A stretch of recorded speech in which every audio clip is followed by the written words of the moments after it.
कोणा झाला अजून. Hello hello.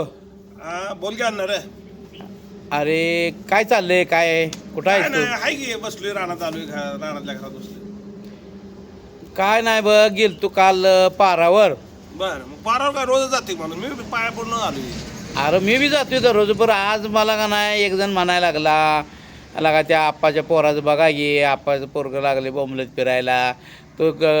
मलाच लागलं खवळायला लागा ते. अण्णा तू तुझी त्याची बाजू घेऊन तुला सांगतो. डोकं खाऊ नको माझं. तुझं नाव सुद्धा काढायला नाही माझ्या पुढे, तुला आता इथनं पुढे सांगतो. आला का तसं नसतंय रे.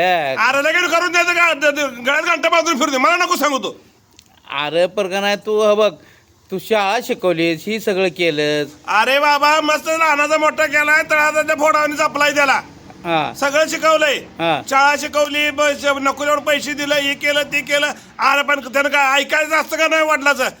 का तुला शाळा शिकला, वडिलांना शाळा शिकवली आणि वडिलाला उलटा वडिला अंगावर पळतोयच. लाज वाटली पाहिजे त्याला पण तुला पण, तुला सांगायला मला. अरे परका नाही, अरे मला का गावातली खवळायला लागली ती. अरे त्याचं लग्न केव्हा करतोय, लग्नाचं वय होऊन चाललं या. अरे गावातल्या माणसाला पारावर बसून गप्पा मारा कुणाला भेटते द्या. इथं ग्राउंड लेवलला या, घरात या म्हणावं कळतंय. इथं मला घरात राहा वाटत नाही. अरे का तसं ना, तसं म्हणून चालतंय का सांग बरं? हा बघ तू गावात गेलं का ना आपल्याला नाव ठेवते रे. अरे नावं ठेवते ती सगळं खरं आहे. आता तुला माझ्या पोरात लग्न होईना म्हणून तुला नाव ठेवते ती, तू चुलताय बघ म्हणते ती. मला बी कळतंय की. हा. अरे पण ते अंगावर पळतोय ह्याला काय करतो? अरे अंगावर पळतोय, जरा समजावून सांगूया कसं तर काय तर करूया. बघ ते गाव गोळा कर, देवळा पुढे बोलव त्याला समजावून सांग. मला तेवढं सांगू नकोस तू. माझं नाव घेऊ नको. माझ्यासाठी त्याचा आणि माझा काही एक संबंध नाही. बरं मग ती आता कुठं आहे, काय काय करते ते पोरग?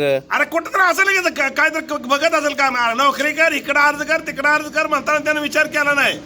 अजिबात कसलाच अर्थ विचार केला नाही. त्यावेळेला केला नाही, बोंबलत फिरला ना. आता लागला लगीन कर म्हणून मागला. लगीन कर म्हणून रुसून गेला जातोय घरातनं. 8-10 दिवसातनं बायको ओरडत्या. त्याचं लगीन तेवढं बघा की, त्याचं ही करा की तेवढं. बायको बी तसली ते बी तसली. ऐकत म्हणून नाही बापाचं अजिबात. बरं ती पेत बी नाही ना? अरे बाबा ते पेचा आणि ह्याचा विषय घेऊ नको. दारूचं जर नाव माझ्या पुढं काढू नको. अरे रात्र दिवस का येईल तेव्हा ताईटच असतो या. त्याच्या आईला मग लय अवघड आहे बरं. पण दारूचा पण विषय नाही. हाय जमीन आहे चांगली, 7-8 एकर जमीन आहे, पैसा आहे, सगळी गोष्ट खरं आहे. पण ते माझ्या अंगावर येतोय, मला शिवाय देतोय, माझ्या पुढे तुंबतोय, मला बघून कराटेचा व्यायाम करतोय. आईला अवघड आहे मग. बापाला मारतोच का मग? पण तरी समजावून सांगा काय होते ती बघा.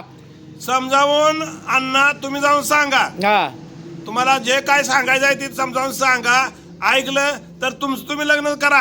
त्याचा अहो आता बाप आहे, मी जन्म दिलाय त्यांना, लहानाचं मोठं केलंय. मला अक्कल नव्हती, मी लग्न केलं. लग्नच करायला नाही. असली जर अवलाद माझ्या पोटाला जन्माला येणार माहीत असती तर मी लग्नच केलं नसतं. जरी लग्न केलं असतं असल्याला जन्म दिला नसता. अरे पर तसं करू नका पर का. बाप म्हणून ऐकून घ्या अण्णा. तुला बोलू नको पारावरच्या गप्पा, मला नको सांगू. ऐकून घे मी काय म्हणतोय तुला. हा. पारावरच्या गप्पा पारावर राहू दे. तरी पण मी आता मुलाला जन्म दिलाय, माझाच आहे म्हणणार आहे. ती बोंबलत फिरला तरी बी माझाच आहे. अंगावर आला आणि मला मारलं तरी बी ते माझाच आहे. म्हणून मी लग्नाचा खर्च देतो. बर कामा तू जाऊन बघ, लग्न कर, तिकडे ठेवू, मला नको सांगू. बरं असू दे. कामाला कुठं जाते का नाही? कामाला जाते, कुठं बी जाते. हा.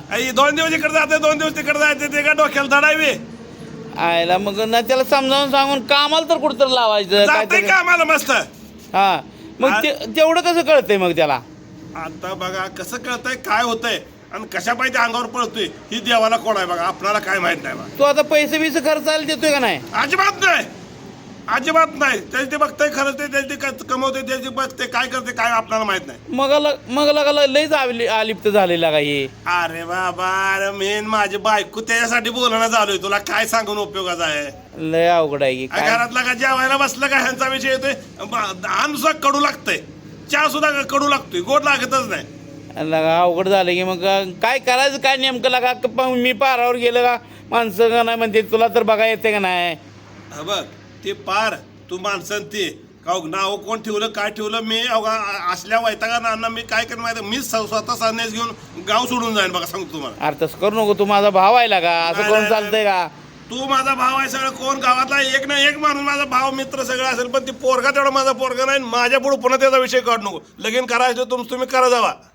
अरे मी करून आता चालतं वेळेला का ती काय डोकं फिरलंय का काय? ते बघा जावं तुम्ही मला तेवढं नाव सांगू नका, नाव काढू नका. ते अंगावर माझ्या पळून येतोय काय हा. माझ्या अंगावर पळून येतोय, माझ्या पुढे कराटेची व्यायाम करतोय. अरे मी पण कराटे झालो म्हणून बारक्या पोरांना लागून मी काय त्याला मारू का? आता असं कसं रे पण पोराला त्याला मारते कळायला ते? पाहिजे ना, त्याला आणि त्याच्या आईला. दोघ जण काय त्यांची चर्चा होत्या काय माहित. सकाळ उठलं का टेन्शन चालू होतं बघा. सकाळी 6 वाजता उठतोय मी, उठलं का चालू झालं बघा यांचं. काय करायचं, विलाज नसतोय का करायचं. अव काय कुणाला तर का नाही मध्यस्थी करून लग्न तेवढं जमवून टाका बाबानो. अरे अण्णा फोन ठेवू का? डोकं खाऊ नको माझं, तुला सांगतोय का नाही मी.